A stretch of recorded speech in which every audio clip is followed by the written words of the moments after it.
It is very long.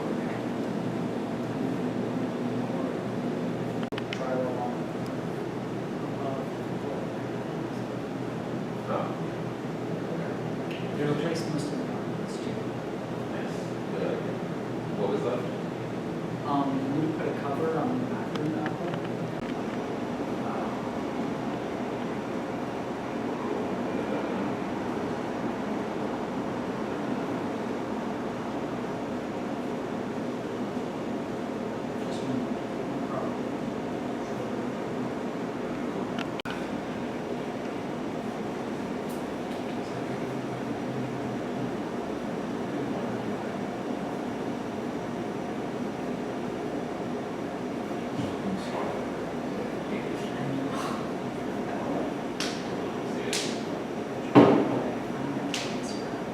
Yeah, we should talk about the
Yeah, that's it. That's basically it. So we'll fucking kind of get this going in a way. Oh yeah, I have to do the important host business. I always forget the host business. So today, just because once we get started, we're basically going to go for an hour, hour and a half. So, you know, dig in, get comfortable, grab water. There's paths to the bathroom and everything, but we ain't going to stop. There's not going to be an intermission. Just kind of go. So that's kind of how things are going to go for you soon. But let me introduce the performers now. On music, we're going to have Kole Galbraith, Tennyson Clark-Morin, Elliott Hansen, Lady Zade, and Peter Tracy. And then for the readers, in this order, we're going to have Whitney Bashaw, myself, Nadine Maestas, Sullivan Forderhase, and then Jazz.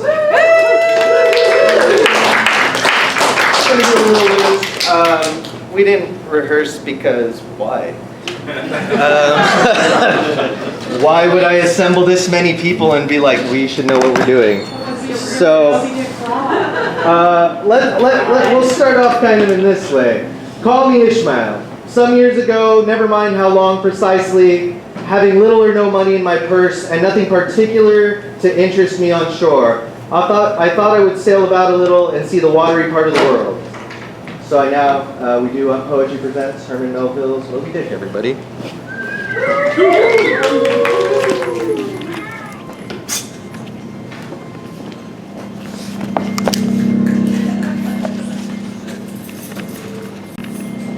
Ramadan.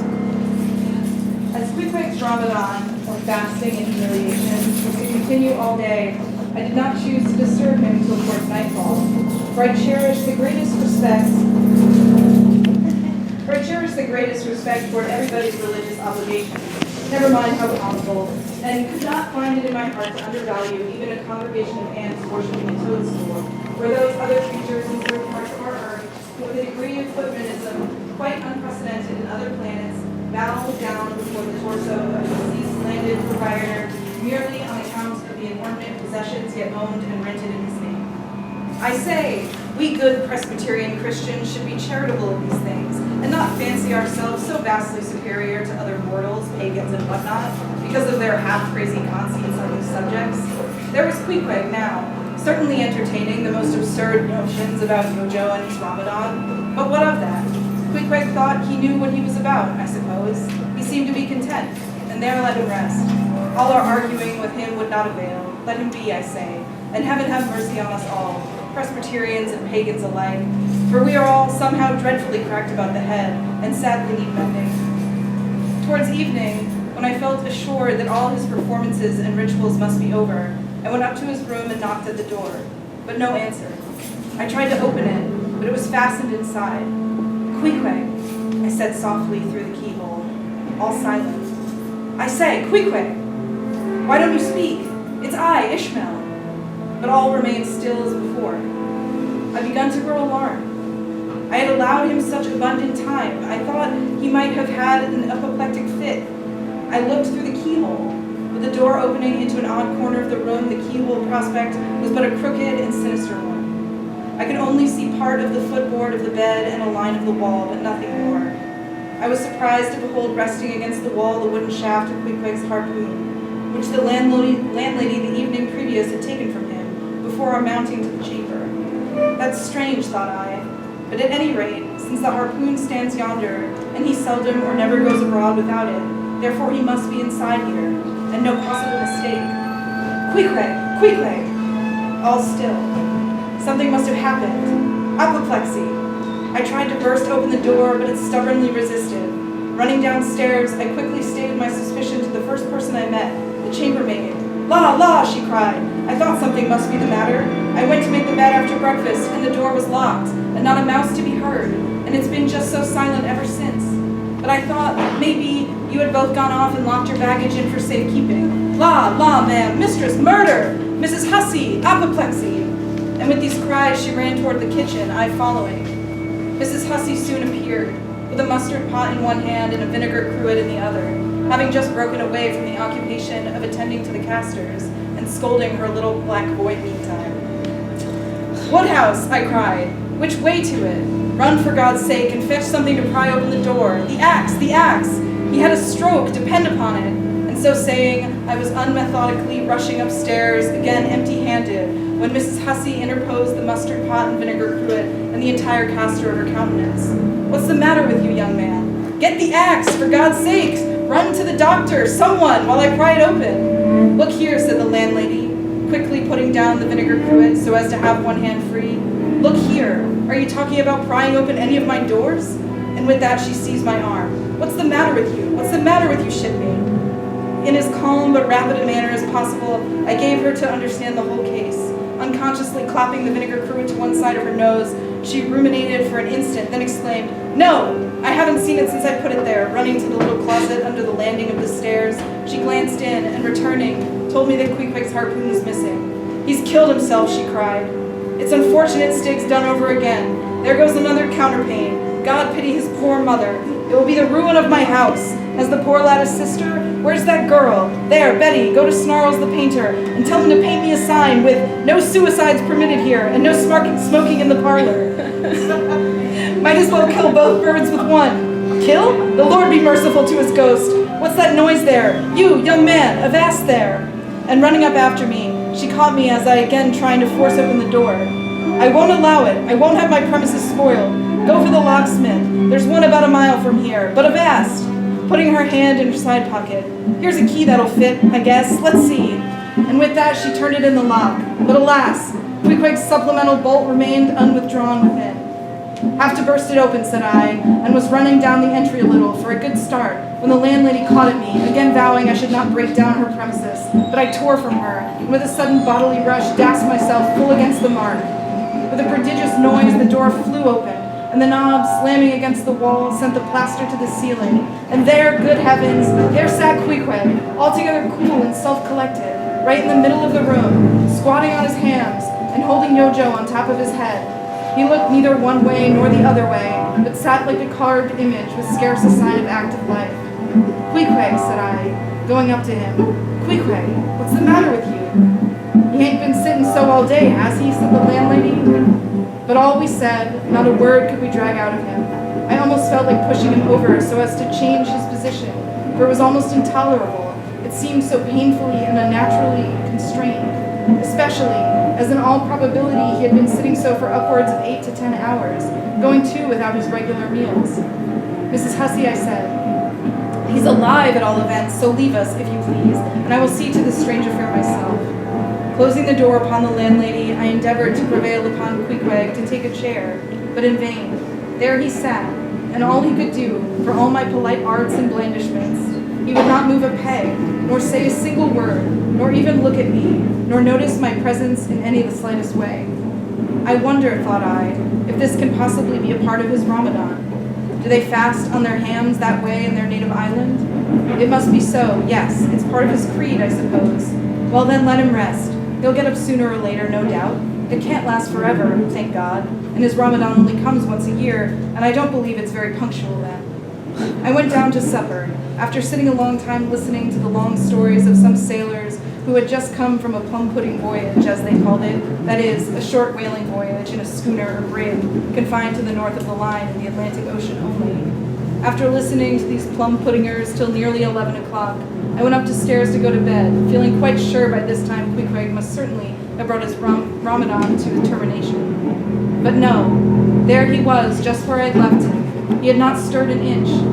I began to grow vexed with him. It seemed so downright senseless and insane to be sitting there all day and half the night, on his hams in a cold room, holding a piece of wood on his head. "For heaven's sake, Queequeg, get up and shake yourself, get up and have some supper. You'll starve, you'll kill yourself, Queequeg."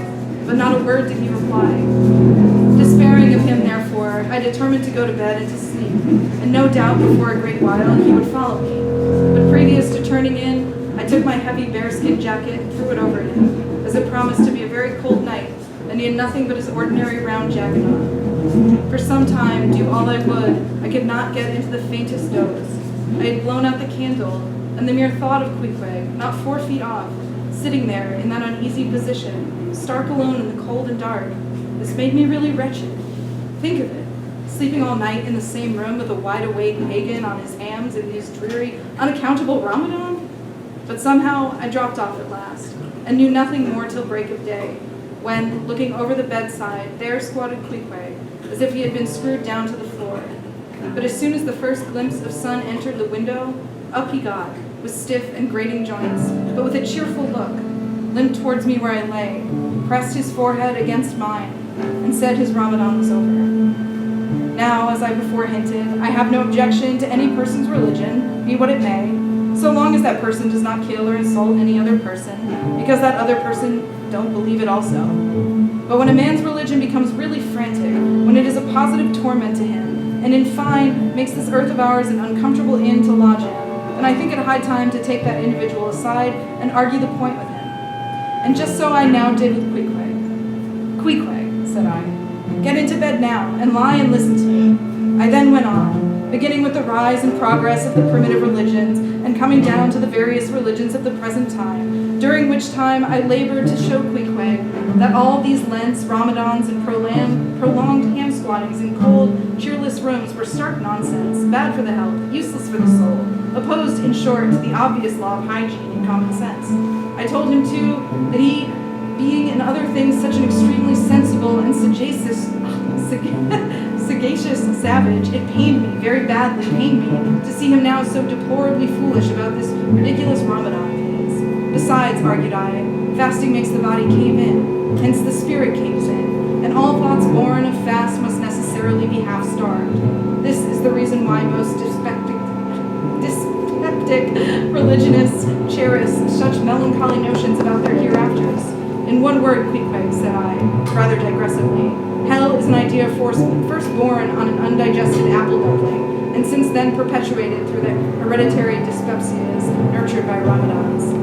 I then asked Queequeg whether he himself was ever troubled with dyspepsia, expressing the idea very plainly so that I could take it in. He said no, only upon one memorable occasion. It was after a great feast given by his father the king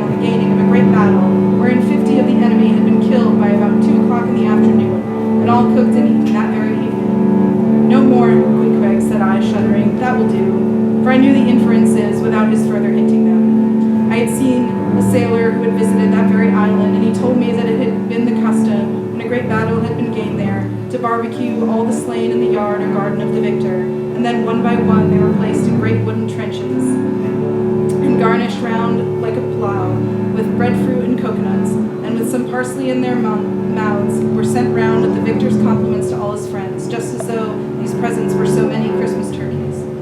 After all, I do not think that my remarks about religion made much impression upon Queequeg, because, in the first place, he somehow seemed dull of hearing on that important subject, unless considered from his own point of view, and in the second place, he did not more than 1/3 understand me, couch my ideas simply as I would, and finally, he no doubt thought he knew a good deal more about the true religion than I did.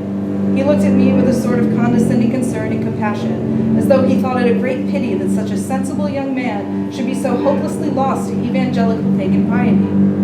At last we rose and dressed, and Queequeg, taking a prodigiously hearty breakfast of chowders of all sorts, so that the landlady should not make much profit by reason of his Ramadan, we sallied out to board the Pequod, sauntering along and picking our teeth with halibut bones.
What the white whale was to Ahab has been hinted.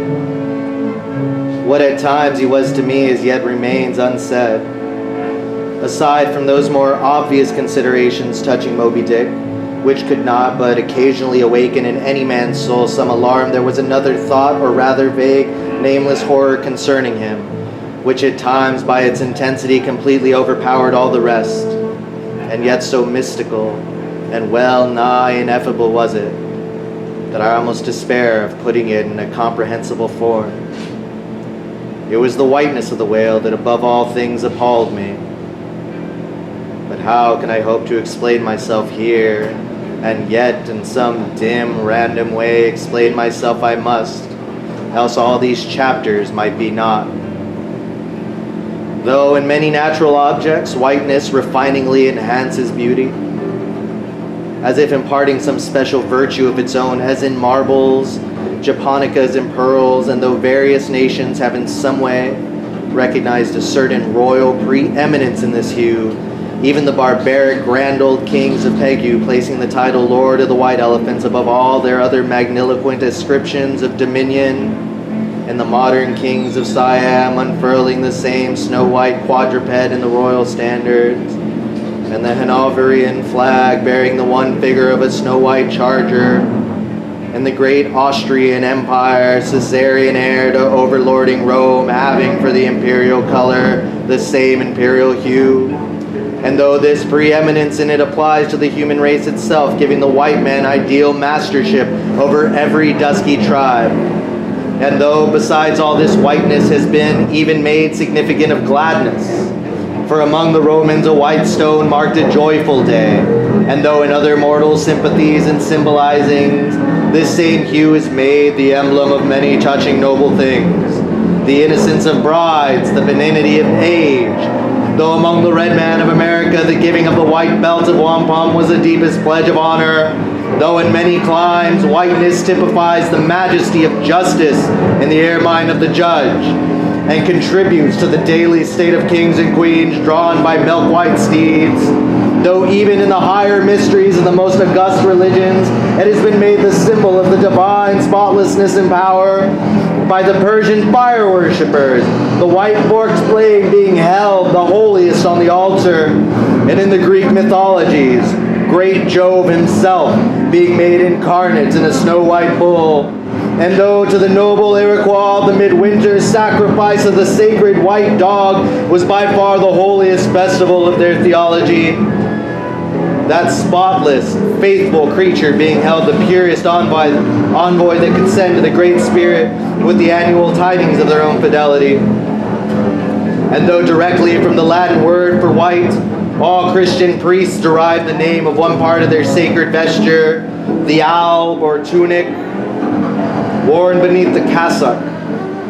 And though among the holy pomps of the Romish faith, white is specially employed in the celebration of the Passion of our Lord, though in the vision of St. John, white robes are given to the redeemed, and the 24 elders stand clothed in white before the great white throne and the Holy One that sitteth there, white like wool, yet for all these accumulated associations with whatever is sweet and honorable and sublime, there yet lurks an elusive something in the innermost idea of this hue, which strikes more panic to the soul than that redness which affrights in blood. This elusive quality it is which causes the thought of whiteness when divorced from more kindly associations, and coupled with any object terrible in itself, to heighten that terror to the furthermost bounds. Witness the white bear of the poles, and the white shark of the tropics. What but their smooth, flaky whiteness makes them the transcendent horrors they are? That ghastly whiteness it is which imparts such an abhorrent mildness, even more loathsome than terrific to the dumb gloating of their aspects. So that not the fierce-fanged tiger in his heraldic coat can so stagger courage as the white-shrouded bear or shark.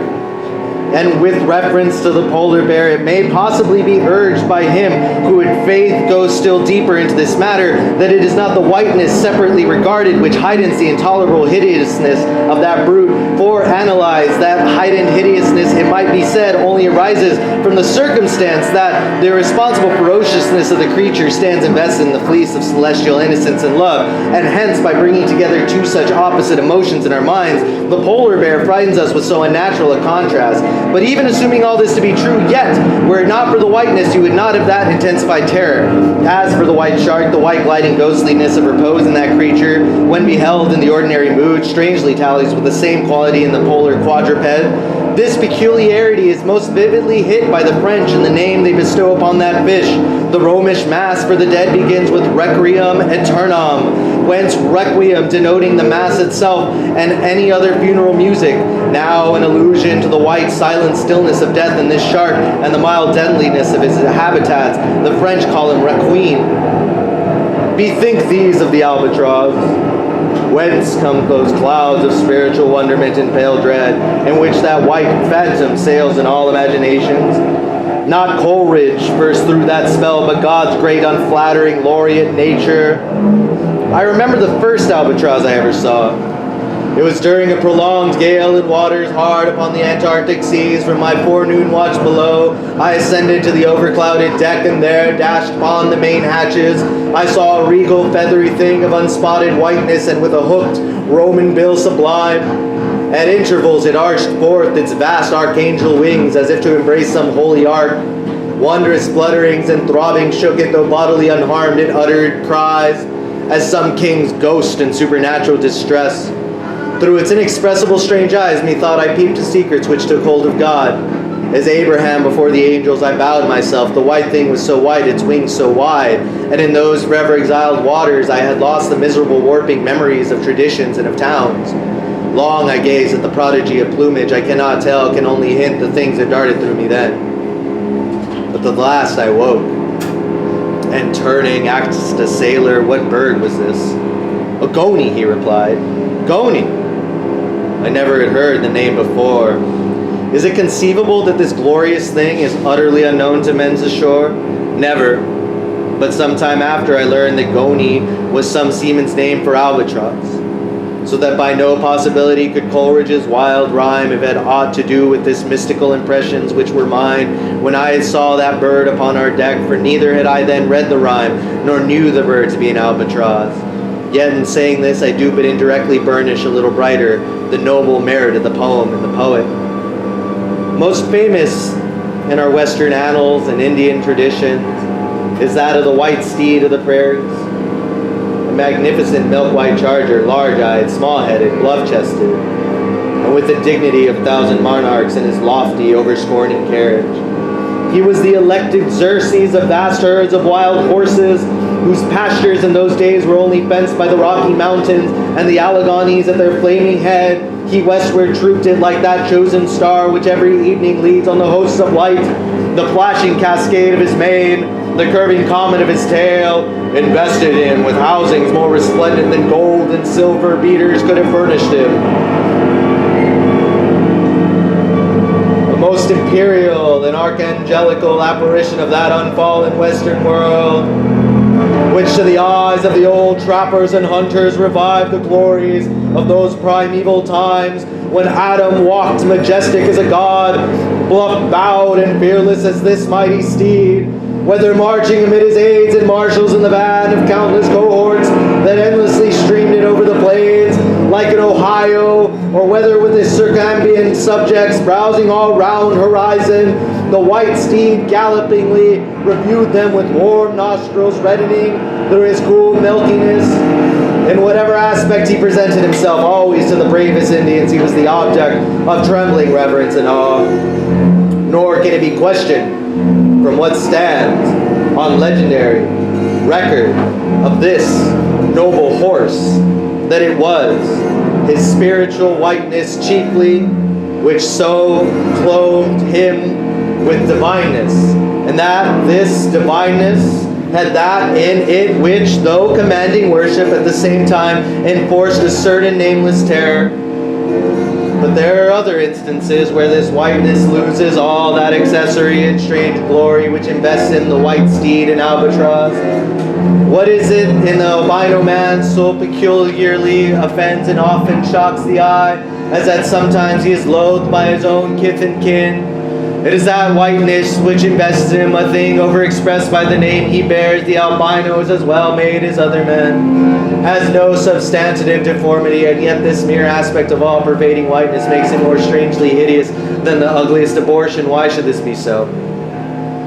Nor in quite other aspects does nature in her least palpable but not the less malicious agencies fail to enlist among forces this crowning attribute of the terrible. From its snowy aspect, the gauntleted ghost of the southern seas has been denominated the white squall. Nor in some historic instances has the art of human malice omitted so pennant an auxiliary.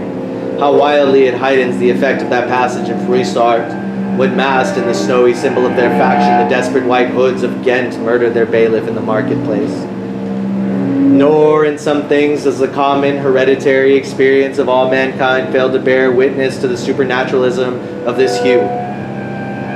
It cannot well be doubted that the one visible quality in the aspect of the dead which most appalls the gazer is the marble pallor lingering there, as if indeed that pallor were as much the badge of consternation in the other world as of mortal trepidation here. And from that pallor of the dead we borrow the expressive hue of the shroud in which we wrap them. Nor even in our superstitions do we fail to throw the same snowy mantle round our fountains, all ghosts rising in melville fog. Yea, while these terrors seize us, let us add that even the King of Terrors, when personified by the evangelist, rides on his pallid horse. Therefore, in his other moods, symbolize whatever grand or gracious thing he will by whiteness, no man can deny that in its profoundest idealized significance it calls up a peculiar apparition of the soul. Let us try, but in a matter like this, subtlety appeals to subtlety, and without imagination no man can follow another into these halls.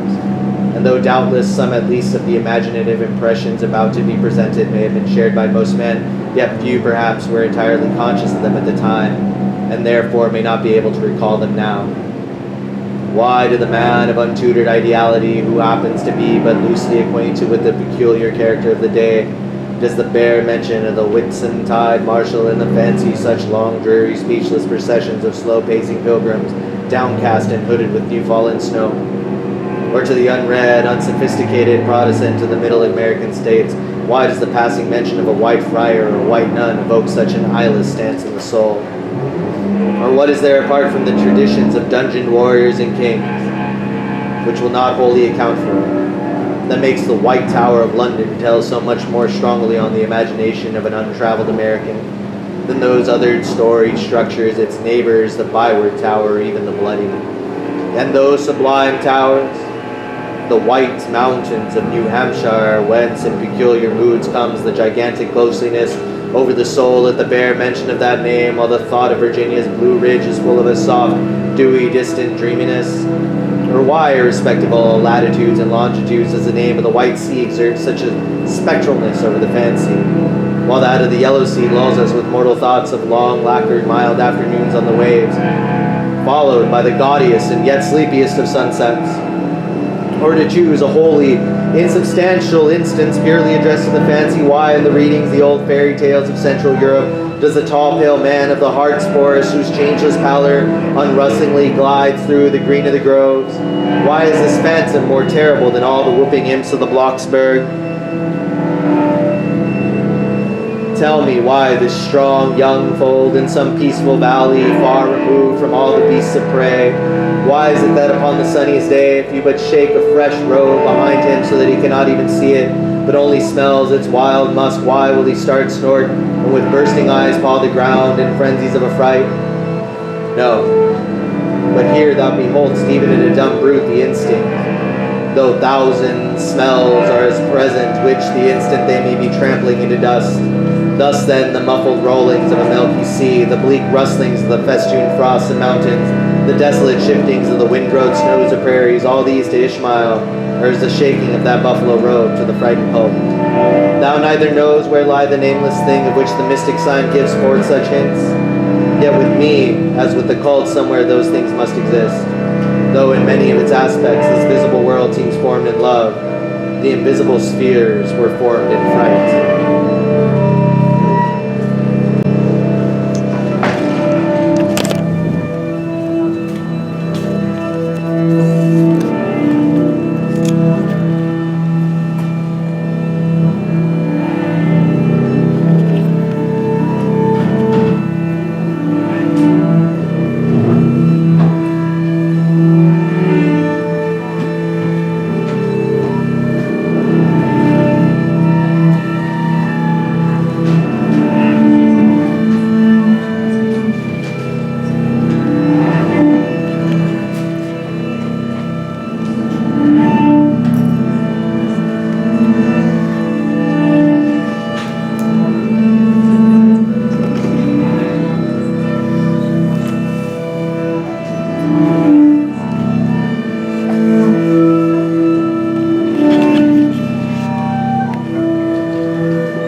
lay thus in bed, chatting and napping at short intervals, and Queequeg now and then affectionately throwing his brown tattooed leg over mine, and then drawing them back, so entirely sociable and free and easy were we.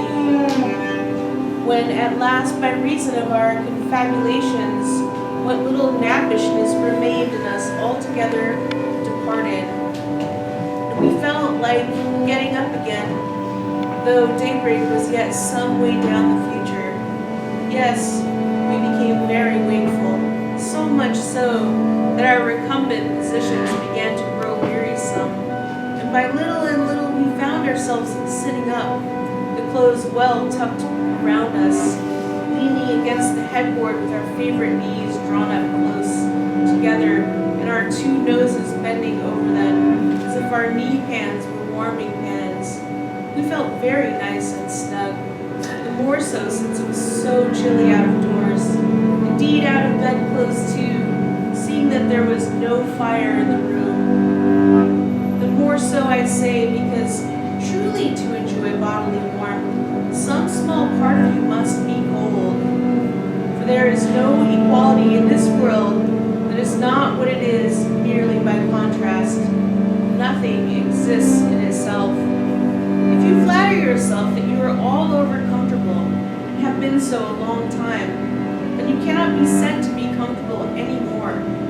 But if, like Queequeg and me in bed, the tip of your nose or the crown of your head be slightly chilled, why then, indeed, in the general consciousness, you feel most delightfully and unmistakably warm. For this reason, a sleeping apartment should never be furnished with a fire, which is one of the luxurious discomforts of the rich. For the height of this sort of deliciousness is to have nothing but the blanket between you and your snugness, and the cold of the outer air. Then there you lie like the one warm spark in the heart of an arctic crystal. We had been sitting in this crouching manner for some time, when all at once I thought I would open my eyes, for when between the sheets, whether by day or by night, and whether asleep or awake, I have always been keeping my eyes shut, in order the more to concentrate the snugness of being in bed. Because no man can never feel his own identity all right, except his eyes be closed, as if darkness were indeed the proper element of our essences, though light be more congenial to our clayey part. Upon opening my eyes then, and coming out of my own pleasant and self-created darkness, to the imposed and coarse outer gloom, the unilluminated 12 o'clock at night, I experienced a disagreeable revulsion. Nor did I at all object to the hint from Queequeg that perhaps it were best to strike a light, seeing that they were so wide awake. Besides, he felt a strong desire to have a few quiet puffs from his tomahawk. He had said that though I had felt such a strong repugnance to his smoking in the bed that night before, you see how elastic our stiff prejudices grow when love once comes to bend them. Now I like nothing better than to have Queequeg smoking by me even in bed, because he seemed to be full of such serene household joy then. I no more felt unduly concerned for the landlord's policy of insurance. It was only alive to the condensed confidential comfortableness of sharing a pipe and a blanket with a real friend. With our shaggy jackets drawn about our shoulders, we now passed the tomahawk from one to another, till slowly there grew over us a blue hanging tester of smoke, illuminated by the flame of the new lit lamp. Whether it was that this undulating tester rolled the savage away to far distant scenes, I know not, but he now spoke of his native island, and eager to hear this history, I begged him to go on and tell it. He gladly complied, though at the time I but ill comprehended not a few of his words, yet subsequent disclosures, when I had become more familiar with his broken phraseology, now enabled me to present the whole story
According to usage, they were pumping the ship next morning, and lo, no inconsiderable amount of oil came up with the water. The cask below must have sprung a bad leak. Much concern was shown, and Starbuck went down to the cabin to report this unfavorable affair to Ahab. Now from the south and west, Pequod was drawing nigh from Formosa to the Bashaw Isles, between which lies one of the tropical outlets from the China waters into the Pacific. And so Starbuck found Ahab with a general chart spread before him, and another separate one representing the long eastern coast of the Japanese islands, with his snow-white new ivory leg braced against the screwed leg of his table, and with a long pruning hook of a jackknife in his hand. The wondrous old man, with his back to the gangway door, was wrinkling his brow and tracing old courses again and again. Who's there? Hearing the footsteps at the door but not turning round to it. On deck, begone. Captain Ahab mistakes. It is I. The oil in the hold, it's leaking, sir. We must up Burton's and break out. Up Burton's and break out. Now that we're nearing Japan? Heave to here for a week to tinker with the parcel of old hoops? Either do that, sir, or waste in one day more oil than we may make in a good year. What we come 20,000 miles to get is worth saving, sir. So it is, if we get it. I was speaking of the oil in the hold, sir, and I was not speaking or thinking of that at all. Begone, let it leak. I am all leak myself, aye, leaks and leaks and leaks. Not only full of leaky casks, but those leaky casks are in a leaky ship, and that's far worse plight than the Pequod's, man. Yet I don't stop to plug my leak, for who can find it in the deep loaded hull, or how hope to plug it, even if I found it, in this life's howling gale? Starbuck, I'll have not the Burton hoisted. What will the owners say? Let the owners stand on Nantucket Beach and yell out at the typhoons. Who cares? Owners, thou art always prating me, Starbuck, about those miserly owners, as if the owners were my conscience. But look, the only real owner of anything is its commander, and hark ye, my conscience is in the ship's keel. Back on deck. Captain Ahab, said the reddening mate, moving further into the cabin with a daring so strangely respectful and cautious that it almost seemed not only every way seeking to avoid the slightest outward manifestation of itself, but within also seemed more than half distrustful. A better man than I might well pass over in the what he would quickly enough present in a younger man, aye, in a happier Captain Ahab. Devils, does thou not much as dare so critically to think of me? Get back on deck. No, sir, not yet. I do not entreat. I do not dare, sir, to be so forbearing. Shall we not understand each other a little bit better, Captain Ahab? Ahab seized a loaded musket from the rack, and pointing it towards Starbuck, explained, There is one God that is Lord over this earth, and one captain that is Lord over this ship. Back on deck. For an instant, the flashing eyes of the mate and his fiery cheeks, you would have almost thought that he had really received the bullet. But mastering his emotion, he half calmly rose as he quitted the cabin, paused for an instant and said, Thou hast outraged me, not insulted me, sir. But for that I ask you, do not beware of me. Thou would laugh. But let Ahab be aware of Ahab. Beware thyself, old man. He waxes brave, but nevertheless obeys. Most careful bravery that, muttered Ahab, as Starbuck disappeared. What was that he said? Ahab, beware of Ahab. Maybe there's something there. Then, unconsciously using the musket for a staff, with an iron brow, he paced to and fro in the little cabin, but presently the thick pates of his forehead relaxed, and returning the gun back to the rack, he went to his desk. "Thou art but too good a fellow, Starbuck," he said lowly to the mate, then raising his voice to the crew, "Furl the sails, and close reef the topsails, fore and back to the main yard, up Burtons, and break out on the main hold." It were perhaps vain to surmise exactly why it was that, as respecting Starbuck, Ahab thus acted. It may have been a flash of honesty or a mere policy which the circumstance forbade the slightest system of open disaffection. No matter the reason, the Burtons were hoisted.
Southeastward from the cape, off the distant rosettes, a good cruising ground, right wind. A sail loomed ahead. The Goonie albatross by name. As she slowly drew nigh, from my lofty perch on the fore masthead, I had a good view of that sight so remarkable, the Tyra and the far ocean fisheries. A whaler at sea, and long absent from home. As if the waves had been pullers, this craft was bleached like the skeleton of a stranded walrus.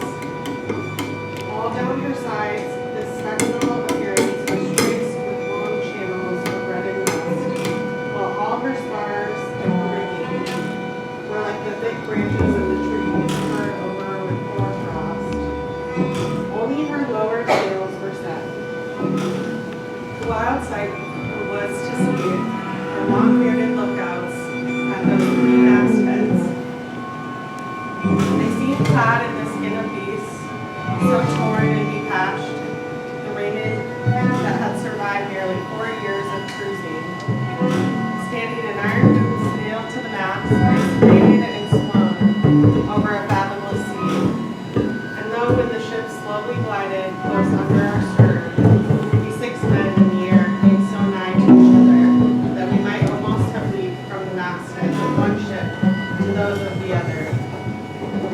Yet those forlorn-looking fishermen, mildly eyeing us as they passed, said not one word to our own lookouts, while the quarterdeck hail was being heard from below.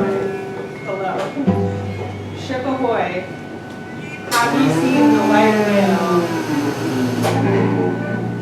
As the strange captain, leaning over the pallid bulwarks, was in the act of putting his trumpet to his mouth, it somehow fell from his hand into the sea, and the wind now rising amain, he in vain strove to make himself heard without it. In time, his ship was still increasing the distance between, while in various silent ways, the seamen of the quad were evincing their observance of this ominous incident as the first near mention of the white whale's name to another ship. A hawk for a moment paused. It almost seemed as though he would have lowered a boat to board the stranger, had not the threatening wind forbade. But taking advantage of his windward position, he again seized his trumpet, and knowing by her aspect that the stranger vessel was a Nantucketer, and shortly bound home, he loudly hailed, "Ahoy there!"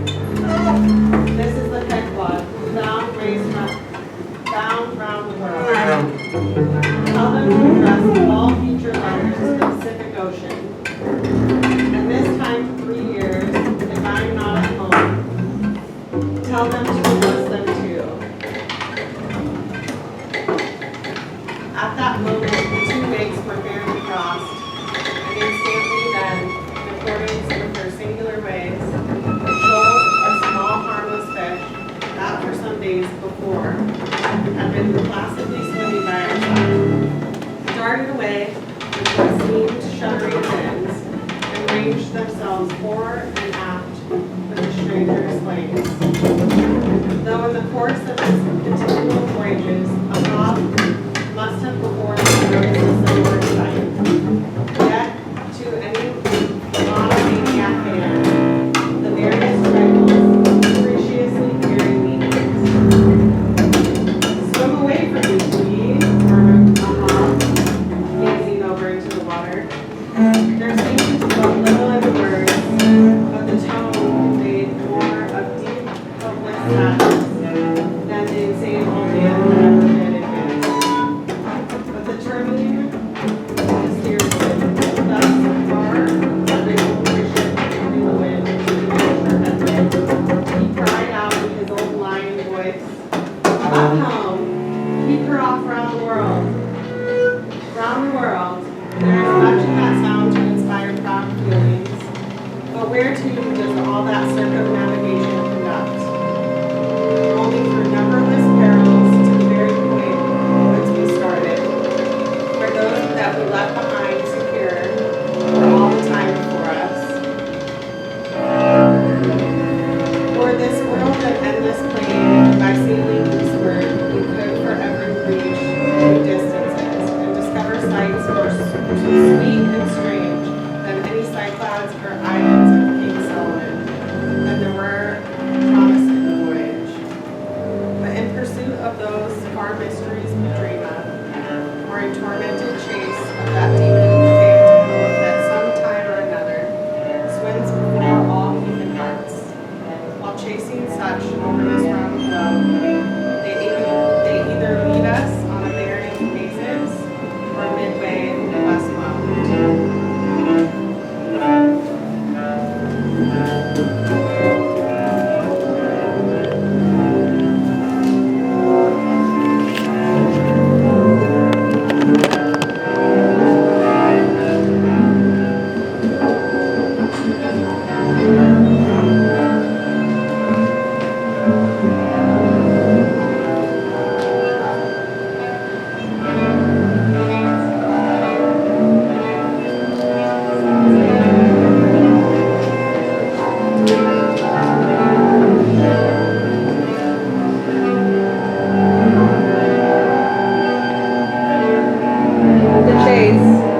Third day. The morning of the third day dawned fair and fresh, and once more the solitary man at the far masthead was relieved by crowds of daylight outlooks, who dotted every mast and almost every spar. Did you see him, Ahab? But the whale was not yet in sight. The whale was not yet in sight. And still this hair is growing, like a glass in which the contents turn to and breed between the earthy cleft of Vesuvius lava. How the wild winds blow in. They whip it about me as the torn shreds of split sails lash Nothing, the tall sir. ship Nothing. And noon at hand. the wild wind that is no doubt blown here. Son, it must be so. I overwhelmed him. How? Get the start. He's chasing me now.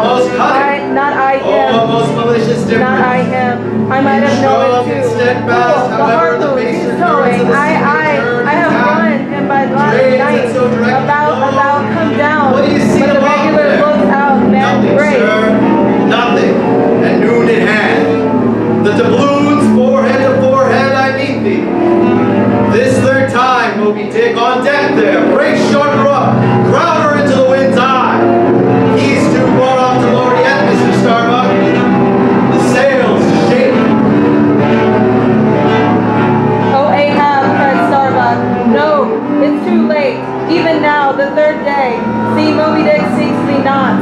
It is thou that madly seeks him. By heaven, this dead wood has the better of my live flesh everywhere. I can't compare with it. And I've known some ships made of dead trees outlast the lives of men, made of the most vital stuff of idle fathers. What's that you said? By 3 days running chase, and the resistance to his swimming and the knotted hamper he bore, or rather by some latent deceitfulness and malice in him, whether it was true, the white whale way now began to abate, as it seemed from the boat so rapidly nearing once more to him, though indeed the whale's last start had been not long a day before, and still as Ahab glided over the waves, the unpitying sharks accompanied him, and so precariously stuck to the boat, and so continually bit at the plying oars, that the blades became jagged and crunched and left a small splinter in the sea at almost every dip. And now marking He did not. Those feet that give you rock flows to your oars. Pull on. 'Tis better rest the shark's jaw than yielding water. But at every bite, sir, the thin blades grow smaller and smaller. They will not last. Pull on. Once more have been tossed into the sea. For an instant, the tramp's boat's screw, the groove ran foul. The ship. Great God, where is the ship?